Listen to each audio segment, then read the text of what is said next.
Alright, so I have a problem and its name is Baldur's Gate 3. I'm roughly 60 hours in the full game, thanks Larian for the press access, and I didn't even want to finish this review. I just want to go back and start playing again.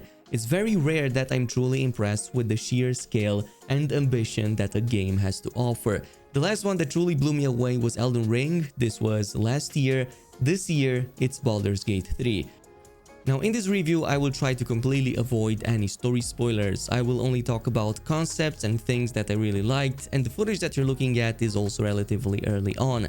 I'm 60 hours in, but probably only about 35% in the main story because there is so much content, so many things to distract you and cool things to do that I simply couldn't help myself and explored everything before moving into any new area. Also, you will see some footage of Baldur's Gate once we reach the city, but I just wanted you guys to appreciate its massive scale, and we also went only in the non-story related areas.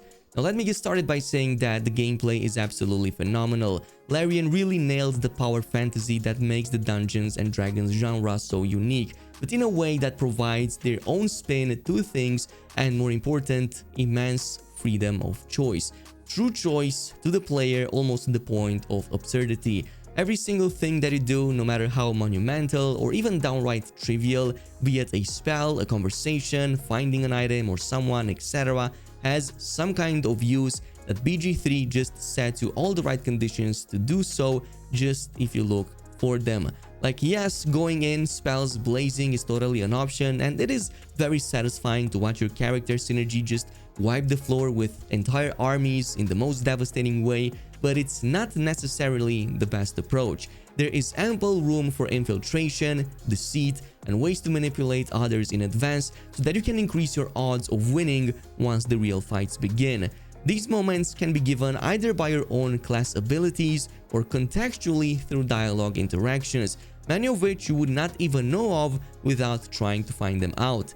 The general mindset you should have when doing anything in this game is, if you think it's possible, it most probably is, and there is a spell for it. The sheer amount of angles that you can take for almost every single interaction is one of the biggest proofs of how much work has been put in this game.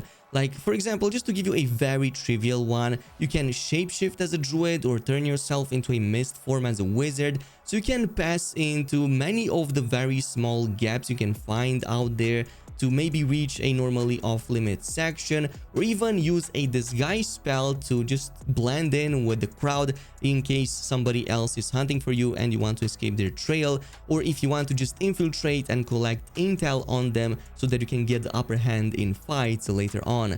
But there were many moments when, out of pure coincidence, I chose to speak and help certain characters that under different circumstances could have been my enemies, only for them to turn up and help me later on when the big fights ensued. The power of dialogues in this game cannot be overstated, and out of all the games I've ever played, I can truly say that Baldur's Gate 3 is by far the only one that has ever achieved the true meaning of player choice, or at the least the closest to what you can reasonably expect within the confinements of our existing technology.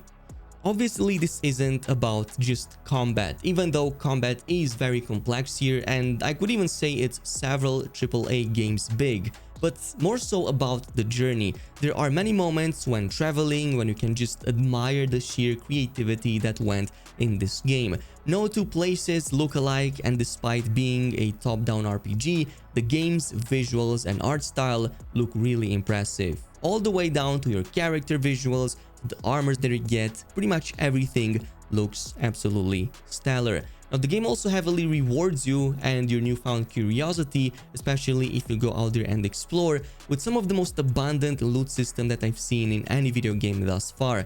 Early access already showed us just how much great loot there is only in the starting hours, but you will come to find out soon enough that that isn't even the tip of the iceberg. There are many more uniques and even legendaries that you can count, hidden and scattered through almost every corner, vendor stash, and even in the pockets of some of the biggest and most threatening enemies. Baldur's Gate 3 nails the loot chase here from all angles. It always feels rewarding, it always feels powerful, it always feels like an upgrade, and it never feels like you're being handheld by the game. Most of the time, there are no markers to follow, only clues, rumors, and puzzles provided by your environment, and of course, your mind, because you need that to solve these. Should you do so, you can find some of the most powerful and potentially game-changing artifacts out there.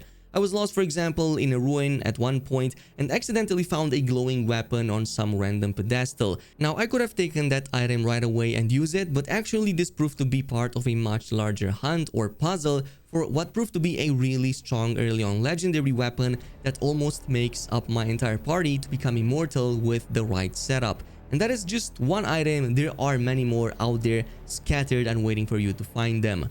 And speaking of choices, there are many of them to make as you're trying to navigate the intricate and sometimes complicated political spectrum and even struggles of each of the races that you meet. But one that concerns you, the player specifically, is that of the tiny little parasitic friend stuck in your head. Because this comes with a few interesting options, both gameplay as well as story-wise.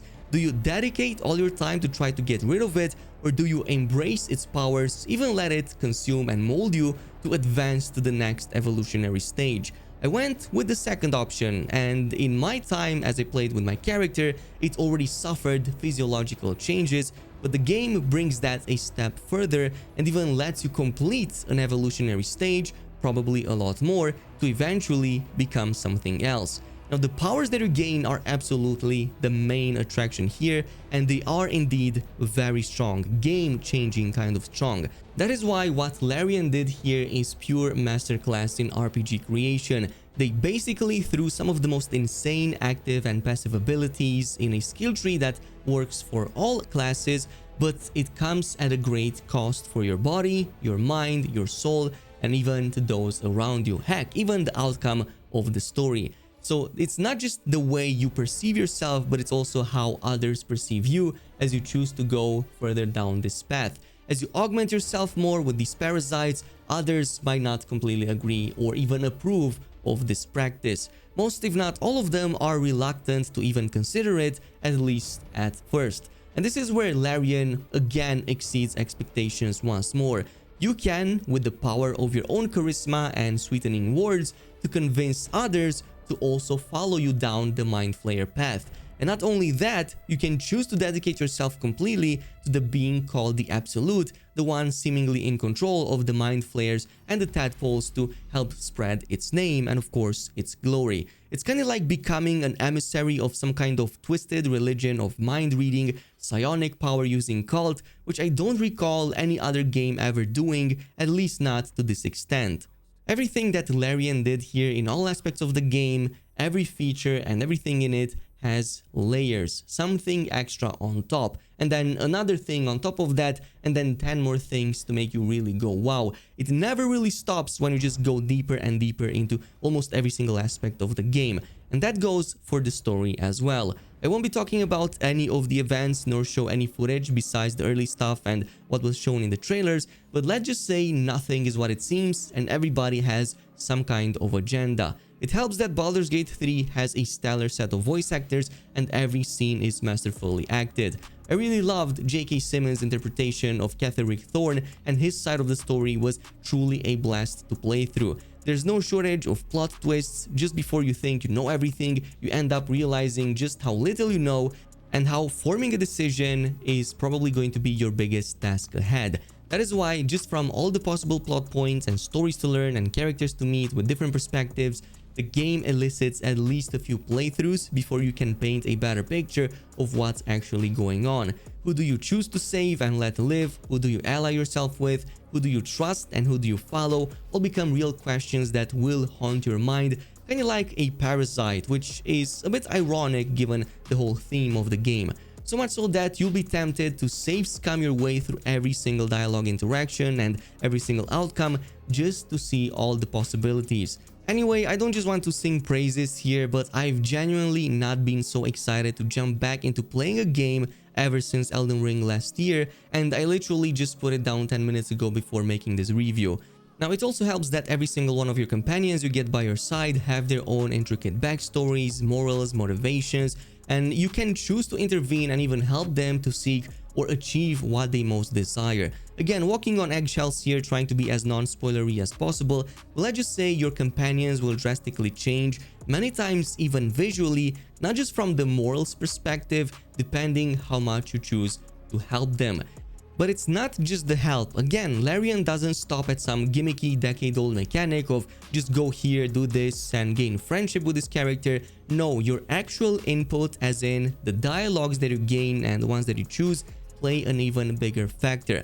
How you choose to respond to certain feelings or situations, it can have just as big of a role as slaying another villain for your companion or finding that big thing item that they've been searching for. This is truly more than a companion system, and I would even dare say it's a system of friendship, as your dialogues and way of thinking can change the options of your own friends. But obviously, romance is also a big thing here. You can probably romance everyone, I guess, that can be your companion, and maybe even more. Though if you're like me and messed up sleeping around with everything that walked, you might have screwed yourself out of a relationship with Shadowheart. But otherwise, the game lets you romance a lot of very diverse characters, like a dozen of them, maybe something even more, but it's definitely in that ballpark. Not all of them human or human-like, and not all of them as you expect them to be. Heck, you can even break up with them and maybe make them jealous if you want to like start a different relationship. It's really complex and it goes really deep. Anyway, I just wanted to close this off with a final point about Baldur's Gate. When you reach the city, this, let me tell you, is just massive. We've seen extensive footage of this from the trailers. I will not show anything too much extra on top, just a few of the areas that I found really nice, adjacent ones that don't interfere with the story. And I mean, the NPC density here is just a sight to behold. I'm really impressed that it doesn't affect my, well, performance in any way. Well, I shouldn't be surprised because I'm playing this game on an RTX 3090, but again, the game is beautiful, it's large, and its patches were also really large during the early access. I believe that I downloaded 100 gig size patches 2 times during the early access, but you're obviously going to have them already baked into the full game once it becomes available to download. And we also had another one last night that fixed a whole bunch of stuff and implemented a lot of changes. We might see them as a day 1 patch, but who knows, maybe later today.